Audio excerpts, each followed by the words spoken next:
Okay, we're back with yet another rivalry here, brought to you by Orga Sportswear. This week it's going to be Limerick against Cork. Great old rivalries. Of course, Cork have been well on top for most of it. They probably averaged 3 wins to 1 win for Limerick. We're kitted out in the gear. Don't forget to go to orgaretro.com and put in hashtag #OurGame as the promo code, and you'll get 15% off these jerseys. Not so bad, are they, Michael? No, they're lethal now, in fairness, even though I think a lot of people would be surprised to see you in the red and white of Cork now, to be fair. Well, do you know what? I'd say I find it a bit more palatable recently because Tip generally have been on top. Even if they haven't won every Munster clash, Tip have generally won it when it matters. That's a good way of putting a positive spin on a bad situation. Right, let's put a good spin on this rivalry over the years. Do you know what? A stat I just came across a little while ago kind of rammed home how on top Cork were for so long. Between 1941 and 1992, in the championship, Limerick had just 1 win. There was also 3 draws. But can you imagine how much Limerick detested Cork during that era? Yeah, that's a fair kind of period of dominance, really, isn't it? I think it's 3-1 victories Cork over Limerick, championship wise, and obviously Cork, the great aristocrats, wanted a kind of big 3. Limerick obviously have a handful of All Irelands, but Cork would have had serious dominance over them. And I suppose over the last couple of years, Limerick have that's why they probably take even greater satisfaction in, beating them in that 2018 semi-final, and even getting a draw that day in the 2018 Munster Championship match that we'll go into now. I haven't been on the hind hip for so long in that rivalry. Really, Cork just have dominated them traditionally down through the years. I think being on the hind tit is one of those great terms that's used for GAA. Absolutely love it.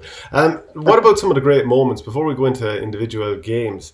Like, it's going to be hard. You're not really going to do better than that John Fenton goal in 1987. And I just watched it back there. The little touch out in front of himself, whip the ball, top corner. Do you know what? The only thing is, you wish you had 7 or 8 different angles just to catch how beautiful it was.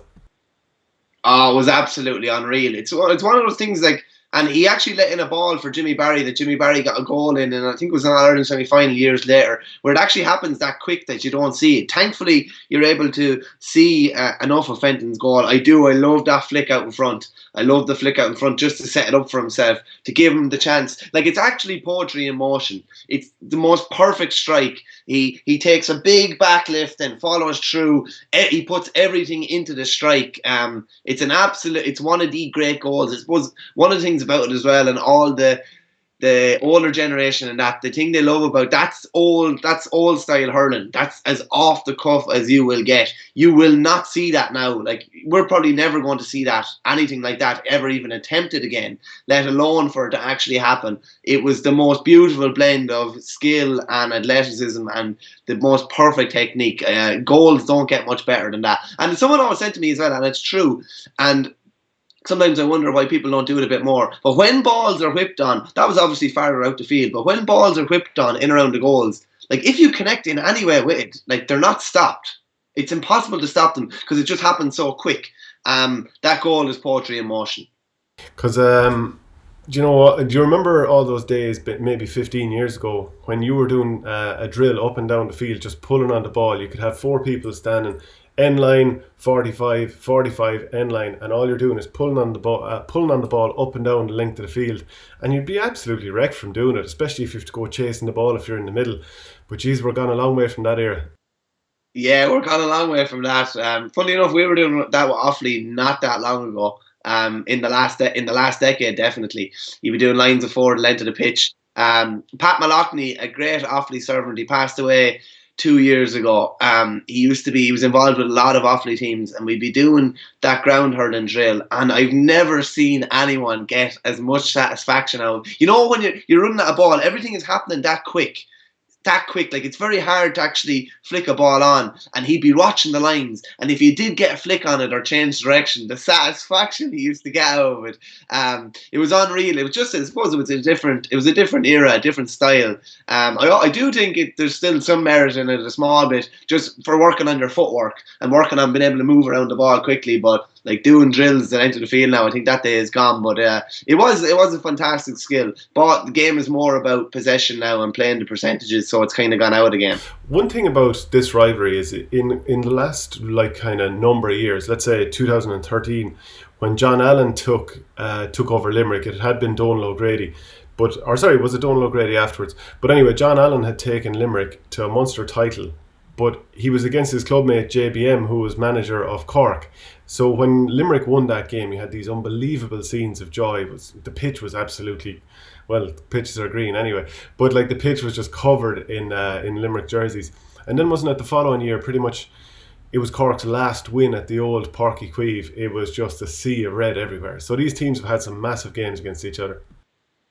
They've had some deadly games. Funny that Munster final is one that will always stick with me. This was one of the big turning points in the game was the Patrick Horgan, the flick. I forget who it was down on top of. One of the Limerick defenders, and it was harsh. I thought it was kind of harsh at the time. For that period, it was probably very harsh sending off. But Limerick powered on. I think it ended up 24-15. And the pitch was it was just a sea of green. Limerick hadn't really won anything in quite a while, so there was a mad thirst and a mad hunger forward. You talk to Declan Hannon or any of the older kind of members, your Shane Downans and that. That will still be one of them, like the biggest successes that they will say to you. They'll have the All Ireland win, and then they'll have that, because it was just, I suppose, it was the outpouring of emotion when you haven't won something for so long, particularly against the old rivals who they've struggled with historically down through the years. And then, of course, another big game that stands out has to be 2001, when the Rock blew poor old Jack Foley out of it with a shoulder and threw it over from his own 45. And Cyril Farrell said on co-commentary at the time, he came out like a JCB.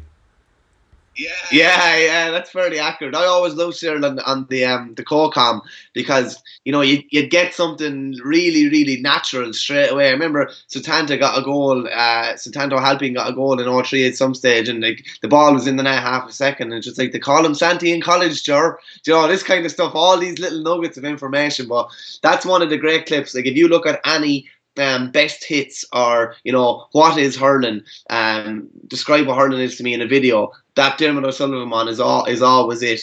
And like, without being smart, we've all probably landed like big hits in different games, but to land the big hit and then to basically hit the ball about 120 yards with an old O'Neill slitter and put it over the bar at the far end, it was one of the great ones. Now poor old Jack Foley, I'd say he's probably been tormented with it ever since. But once Dermot O'Sullivan was in full flow, there was no one stopping him. Let's look at a couple of the other big moments that kind of stand out. For me, the under-21 game in 2011, famous for Aidan Walsh scoring 8 points, but Graham Mulcahy scored 2 goals that day. I think Declan Hannon scored a rake of points. That was just a kind of one of those iconic Wednesday night TG Cahir games that people still love, even now at under 20 level. They're still absolutely brilliant. So that one definitely stands out to me. I don't know if it did for you.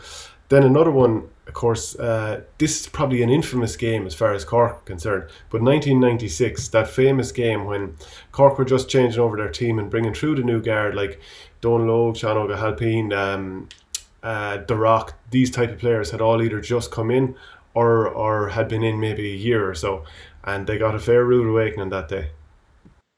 Oh, they got a seriously rude awakening. Of course, obviously 96, you'd always remember Ciaran Carey's point, and we'll probably talk about him a bit more later on. But that was a fair shellacking to get, having dominated a team for so long. Like, they only scored 1-8 for a Cork team. It must have been unheard of at the time. There must have been, like, I'm sure there was no root and branch analysis back then, but there must have been people pulling their hair out at the thoughts of this. Totally dominated from start to finish. Would you believe it or not, though?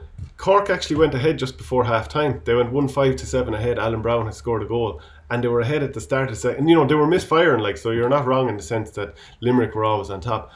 But like, Limerick kept them to just 3 points in the second half. And when you hadn't lost at home for 63 years or something like that in the championship, that is the mother and father of Baton's 3-18-1-8.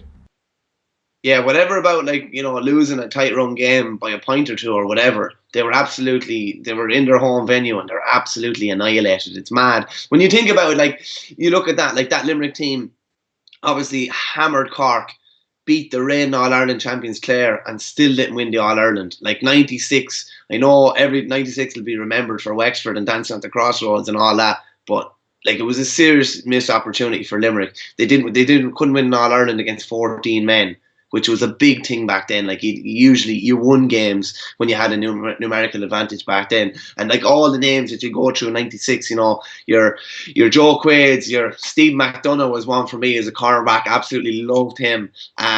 You know, the weird names stand out. Mike Galligan in the forward line, Frankie Carroll, Dave Clark, the blonde wing back was deadly. Ger Hegarty, obviously Garrod's father. Mike Houlihan was an absolute like powerhouse midfield. You had Ciaran Carey in around there as well. Damien Quigley scored 2-3 in the 94 All-Ireland, one of the great performances. With that round space helmet as well. God, that was... Do you know what? I had one when I was a young lad. It almost felt you felt okay about having a space helmet. Back in the day, yeah, because everybody had them at some stage. I still think that astronaut kind of helmet is marginally ahead of the Timmy McCarthy kind of white helmet that's like it's almost like a box. Do you know what I mean?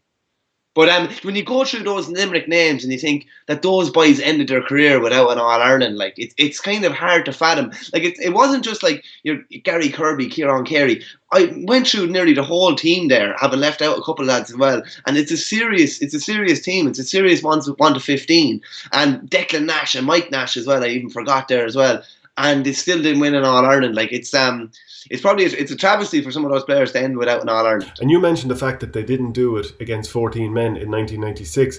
Probably the making of the team that won it in 2018 was a performance they had when they were down to 14 men themselves against Cork in that first round of Munster. It was a brilliant draw. I remember watching it just thinking, this is such a thrilling game. And Limerick, who had flopped so badly in 2017, losing kind of meekly to Kilkenny at Nolan Park in the qualifiers, that this was the day that kind of made them. Aaron Gillane got sent off after, was it 6 minutes, and Declan Hannon got withdrawn early with injury, and yet still they dug it out.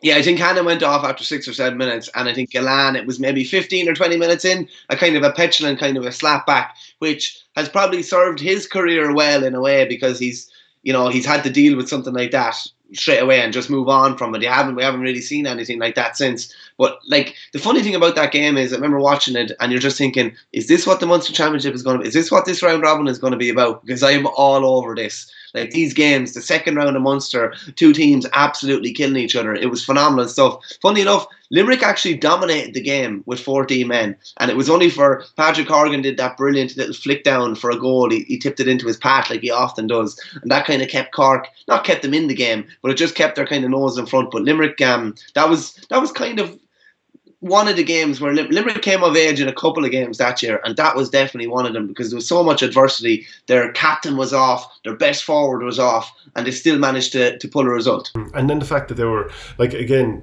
that was a brilliant day for this rivalry. But that All-Ireland semi-final in Croke Park, in what was just one of the best weekends ever of hurling with Clare against Galway, going to extra time the day before. And I remember sitting down to watch this match and thinking, it just can't be as good as the day before, but it was actually even better. Yeah, here's one for you. Like we were talking about John Fenton earlier on, and that unbelievable piece of skill. If you which would you take? Would you take John Fenton's unbelievable goal in '87, or would you take probably the greatest flick in the history of hurling, Nicky Quaid's flick to deny Seamus Harnedy, and basically the flick that won them the All-Ireland? Like they were both iconic. They were definitely both iconic. But in terms of a moment of absolute beauty, you can't beat John Fenton. Yeah, I don't know. I'm surprised at you. Coming from a defender's point of view, I'm actually surprised at you. The flick or the hook is something that I love. I love that stuff. It's something, maybe it's a bit wrong or there's something wrong with me, but I love that kind of thing, and I'd always take that over a score. I just thought the timing of it, the beauty of it, the odds were so stacked in the forwards' favour, and yet Nicky Quaid came out and basically showed his kind of defensive instincts as a defender, played centre back with Effin. I just thought it was absolutely phenomenal. Like, end up in Sports Illustrated after. That's how good it was. Yeah, well, number one, maybe the mentality is, I'm a dodgy back who wishes he was good enough to be a forward. So I appreciate the sort of quality of what John Fenton did, albeit he's a midfielder. Now, you mentioned that was on Sports Illustrated. I'll just bring it up on screen here and read out that first paragraph. I'd wager that the majority of SI's audience is wholly unfamiliar with this Irish sport of hurling, but you can really call yourself a sports fan if you don't appreciate this play. So yeah, that's the way they talk anyway. But yeah, apparently so, yeah. But the fact that it ended up in Sports Illustrated is something else. Let's talk about one of the great sort of player rivalries. Well, sort of, let's make our audience pick here. Who are the two of the more iconic players from this rivalry? Brian Corcoran has to be one. Like, hurler of the year in 92, hurler of the year in 99, that was cornerback and centre back. 2000 and then he turns himself into a full forward for the early parts of the noughties after coming back. What a player. The other side, you've got Ciaran Carey, 3-time All-Star, just a brilliant iconic sort of player. Limerick should have won a couple of All-Irelands with him. Midfield, centre-back, didn't matter. He was just unbelievable. First thought, who would you sort of side? If you had to pick one, who would you go with? Well, if we're talking about iconic moments there, I don't think they get any more iconic than Ciaran Carey's catch, his lung burst and run, and then that score to eliminate Clare from the Munster Championship and from the championship. That's one of the most iconic scores in the history of the GAA, I'd say. And you could probably count on one hand the number of lads that would have the skill, have the bravery, have the balls to go and do that. And it just, that kind of sums up, he was a maverick, really. He was a maverick. He was almost like, we kind of mentioned it off air, he would have fit in perfect with that Waterford team of the noughties, wouldn't he? Like, everything was kind of off the cuff with him.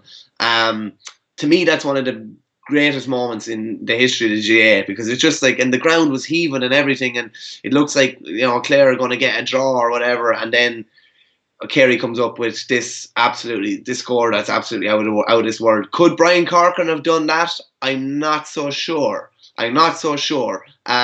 For me, it would be Carey, just because I love that off the cuff nature where you weren't sure what you were going to get. I think that's why a lot of people pay into matches, to watch players like that, to watch your Austin Gleesons as well, those type of lads off the cuff where you don't know what you're going to get, and it just could be something you've never seen before. Like, they're both icons. That's where the similarity starts and possibly ends, because they couldn't be more different in how they play the game. Like, both brilliant players, but like Brian Corcoran, more associated with the helmet certainly earlier in his career. Ciaran Carey never a helmet. That's probably not the greatest place to start this.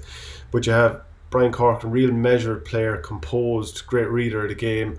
Carey obviously could read the game too, but like just played with that reckless abandon. And like you talked about that 96 point. Even later on in his career, Corcoran showing that guile to, like for example, that drop shot goal against Watford, I think in 2005, where he just waited that extra second and let it drop. Just so, he's just such a clever, cute player. I think it was All-Ireland finals against Kilkenny as well, wheeling in from the sideline, knocking one over. I think that was the one that finished 17 points to 9 or something thereabouts. Yeah. Whereas Carey, he's just all energy. Everything is 100%. Everything is like, I don't know. He was just like, it was just fury let out onto the field, and he'd just take it away. Whereas Cork, he just couldn't have been more different, I sort of felt. Isn't it great that Cian Lynch is carrying on kind of Ciaran Carey's legacy now, and he's kind of carrying it on. I actually was out trying the other day. I was out trying the Cian Lynch flick between the legs, and it's just like, I don't know. I don't know. I tried it about 50 times, and eventually I got one to bounce off my wrist and then go into my hand. Like, it's outrageous. It's great that Cian Lynch obviously is Carey's nephew, I think, I think his nephew. He's carrying on his legacy. He's carrying on that kind of maverick nature, but yet it's a bit more measured as well, just because of the way the game is. So it's almost like he's kind of maybe a mixture of Corcoran and Carey in a way, if you know what I mean. It's the measured nature and the maverick. It's like a kind of a happy medium between the two. So if you were to pick one or the other, like, it's probably unfair to just go back to All-Irelands, because Corcoran, of course, has a few of them in the back pocket without doubt, and Carey doesn't. I actually noticed when I was watching back that 96 game that they played against each other. And I'm not 100% sure if they were marking each other or not, because Brian Corcoran was wearing number 8, and we talked about him winning Hurler the year wearing the number 2 jersey, number 6 jersey, being full forward winning All Ireland. And there he is winning number 8, just showing his versatility. But this is the game where Limerick won 3-18 to 1-8, so they absolutely battered them. But it looked like Corcoran, who was chasing Carey a couple of times, probably was marking him at some point. I don't know. I think we all kind of went down to the field trying to emulate someone like Carey when we were a young lad. But the appreciation of Corcoran as time goes by is just more and more and more. The way he brought other lads into the game. I mean, there's the thing. Corcoran brought other lads into the game, whereas Carey took over the game on his own and everyone else was more or less a bystander. Yeah, and to be fair, I'm singing the kind of maverick nature of Ciaran Carey. Like Brian Corcoran actually against Limerick in the Munster Championship got that unbelievable point off his knees. Remember that? Padjo Whelan was over Limerick. He got that point. Like so Brian Corcoran was capable of doing this stuff that no one had seen before as well. So like there's definitely merits there for the two of them. The big thing with Corcoran as well, he obviously kicked a bit of football with Cork too early in his career. Like Hurler the Year as a cornerback. Like that's saying something now. That is saying something. Like Sean Finn is probably one of the only cornerbacks in the last 25 years that would have the capabilities of being voted Hurler of the Year as a cornerback. They're that good in their position. Then he wins it at centre back, and then he wins. He's basically was kind of the person that Cork needed at full forward to win those All Irelands in 4 and 5. So he was so crucial to them. I think it is a bit unfair to look at the All Irelands though. In fairness, but Carey was the lad that you paid your entrance fee in to see the likes of him and see what he was going to do, and invariably he delivered some piece of brilliance. Like he was phenomenal. Obviously was still going in 08 when he unfortunately was beaten in another All-Ireland final in the All-Ireland Intermediate, but like his career was phenomenal. There's moments in there that people will never forget. So Carey, you pay money to see him. Corcoran, he'd cash checks for you just because he generally delivered. Actually, a point that I was thinking of, as you were mentioning cornerbacks, how often would they get nominated for sort of Hurler of the Year? I think Cathal Barrett was kind of in line for it in 2016. Didn't quite happen for him for a finish because it ended up being Austin Gleeson that year. But I think he was kind of in line for a certain period of it. But it is definitely a rare thing. Geez, doing it from cornerback. Maybe someone like... you mentioned Sean Finn. Geez, there aren't too many more, so it's an incredible achievement. And I wonder, there's another couple of icons we could have definitely mentioned for this rivalry. JBM, was trying to think who would you match him up against. You mentioned maybe Eamon Cregan, the fact that they both went on and managed counties as well after that. Like, who would you put up against? Would you put JBM against Eamon Cregan, Mick Mackey and Christy Ring? The fact that they were both famous icons. There's even that amazing photograph that everyone knows of the two of them when Ring is coming back like a battered soldier.